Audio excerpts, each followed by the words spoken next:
Dans le cadre de l'accompagnement des porteurs de projets, que ce soit animation et développement des territoires ou dans le cadre des innovations agroécologiques sur les exploitations des établissements, nous sommes partis d'un constat qui était que nous avions des actions à profusion dans l'enseignement agricole avec de multiples porteurs de projets, mais que ces évaluations étaient justement laissées à l'initiative des porteurs de projets qui sont quand même le plus souvent marqués par une logique du faire, et donc ils ne prennent pas forcément le temps d'une analyse réflexive sur ce qui est en jeu. D'autre part, nous avions des établissements et des personnels qui étaient aussi en demande de reconnaissance de ce qu'ils avaient fait. Et puis enfin, nous avions le souhait de capitaliser sur ces actions, de les rendre lisibles, de les rendre visibles, et puis aussi d'avoir un outil qui nous permettrait d'accompagner les équipes dans le cadre du dispositif national d'appui à l'enseignement agricole.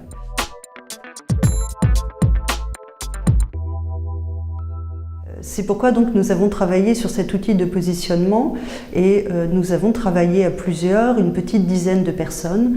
Le groupe de travail était sous l'égide du CEZ Bergerie Nationale de Rambouillet, mais nous avons travaillé avec des personnels de la Direction Générale de l'Enseignement et de la Recherche, du ministère de l'Agriculture, avec des chargés de mission en région, en DRAF et CRFD, avec des animateurs de réseaux thématiques, tels le réseau biodiversité par exemple, et puis avec des porteurs de projets, et ce pendant à peu près une année avant de mettre l'outil de positionnement en test avec donc d'autres porteurs de projets.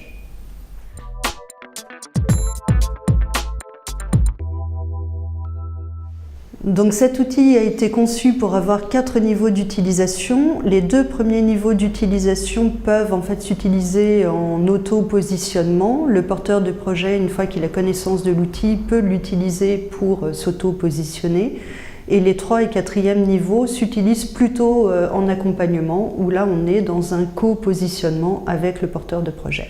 Donc le premier niveau d'utilisation, la première chose que nous nous sommes posés comme question était la dynamique de circulation des savoirs dans un établissement. Et on s'est dit qu'on avait 2 pôles dans l'établissement, un pôle projet plus technique, ce que vous voyez en bleu, qui est nommé pôle projet ADT IAE, et puis un deuxième pôle qui était un pôle plus éducatif et enseignant, avec donc des enseignants, un collectif d'enseignants qui peut être un collectif filière ou un collectif multifilière. Et nous avons déterminé donc 4 gradients si on enlève le gradient 0. Le gradient 0, c'est lorsqu'on imagine un porteur de projet qui travaillerait seul et qui n'aurait pas donc trouvé possibilité ou légitimité à partager son projet. Donc dans ce cas, nous sommes au gradient 0. Le premier gradient, c'est lorsqu'il partage son projet avec un collectif qui se l'approprie, avec un collectif multi-acteurs qui peut être composé de collègues, mais qui peut être aussi composé de professionnels ou d'acteurs territoriaux. Le deuxième gradient, c'est lorsque le projet devient prétexte à action pédagogique ou éducative. On est le plus souvent dans ce gradient-là de l'ordre de la sensibilisation des élèves. On va pouvoir imaginer aussi des journées de démonstration par exemple, ou des journées de plantation de haies. On va aussi pouvoir faire venir un intervenant dans une classe pour qu'il parle de la thématique en lien avec le projet. Donc on est dans un projet prétexte à action, le gradient 2. La rupture pour nous se fait quand on arrive au gradient 3, c'est-à-dire que lorsque le projet est approprié par une ou par des équipes enseignantes qui vont chercher à déterminer quels sont finalement les savoirs clés nécessaires, les repères nécessaires pour les apprenants pour qu'ils puissent participer à ce projet. Et lorsque, évidemment, ces équipes enseignantes vont mettre en œuvre ce travail dans des situations professionnelles, ce qui est nommé SP dans le cercle vert. Enfin, lorsque les apprenants se sont appropriés ces savoirs, ces repères, ces clés de lecture, ils peuvent interroger à nouveau le collectif professionnel ou territorial. Et lorsqu'il vient interroger la culture et les pratiques professionnelles et territoriales, on estime que nous sommes dans le gradient 4. Pour aller un petit peu plus finement dans le projet, on s'est demandé s'il y avait des champs en particulier qu'il nous paraissait nécessaire d'investiguer et nous avons finalement identifié 4 focales. 4 focales. La première, la culture et les pratiques professionnelles et territoriales, l'idée étant de se poser la question en quoi mon projet interroge ces cultures et ces pratiques, évidemment pour aller vers plus de durabilité. La deuxième focale concerne plus la construction et le fonctionnement des collectifs. Comment se passe la gouvernance au sein de l'établissement et avec les autres parties prenantes. Est-ce qu'il y a des collectifs formels, informels? Est-ce que le porteur de projet est légitime au sein de ces collectifs? La troisième focale, qui nous paraît essentielle, puisque nous sommes bien sur un établissement d'enseignement et de formation, concerne la culture et les pratiques enseignantes.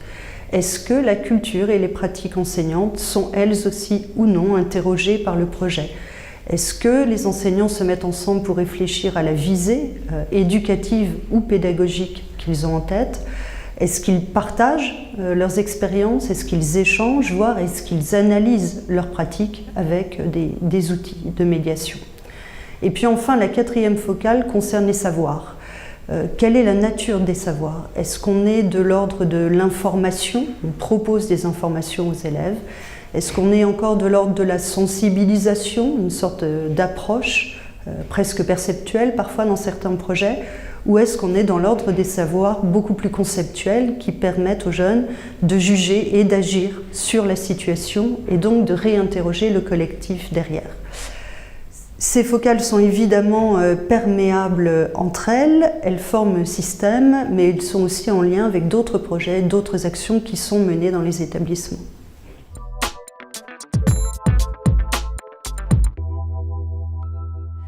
Le quatrième niveau d'utilisation est beaucoup plus fin.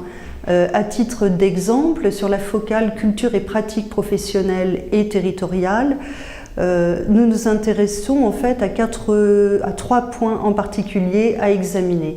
D'abord, l'approche du projet. Est-ce que finalement on rentre dans le projet par un problème et on esquisse un certain nombre d'hypothèses de solutions, ou est-ce qu'on est rentré dans le projet en imaginant dès l'amont la solution qui paraît la meilleure?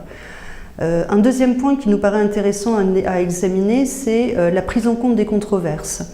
Est-ce que finalement on travaille avec des parties prenantes qui ont des cultures très différentes, ou bien est-ce qu'on reste dans l'entre-soi?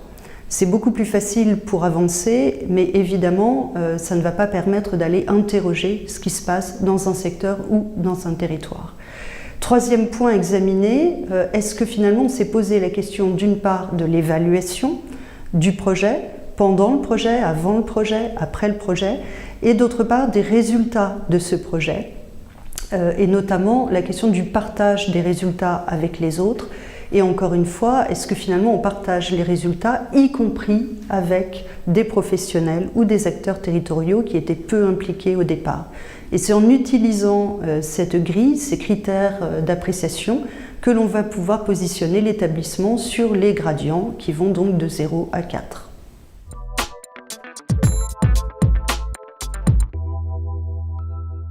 Donc cet outil a été créé dans un état d'esprit particulier et donc nous sommes très vigilants quant à l'instrumentalisation éventuelle qui pourrait en être faite. Cet outil d'abord est vraiment mis en regard d'un destinataire dans un contexte particulier. Donc il s'agit bien de contextualiser les questions que cet outil pose aux porteurs de projet. C'est la première chose. La deuxième chose, c'est que, notamment via les 2 premiers niveaux d'utilisation, nous cherchons vraiment à ce que le porteur de projet et le collectif qui l'entoure s'approprient l'outil, l'idée étant de les autonomiser dans le positionnement qu'ils pourraient faire. Donc il s'agit bien d'un outil qui permet ou de s'auto-positionner ou de se co-positionner lorsqu'on va plus loin sur les 3e et 4e niveaux, mais il ne s'agit en aucun cas d'une expertise externe. Et puis, troisième point, l'outil de positionnement sert en termes d'accompagnement à trouver les marges de manœuvre qu'il serait possible d'actionner ou non dans le contexte de l'établissement. Et la vigilance que nous avons se porte sur le fait que nous ne souhaitons pas que ce soit un outil classificatoire, un outil qui permettrait simplement de noter des établissements, l'idée étant vraiment le sens qu'il porte en lui-même.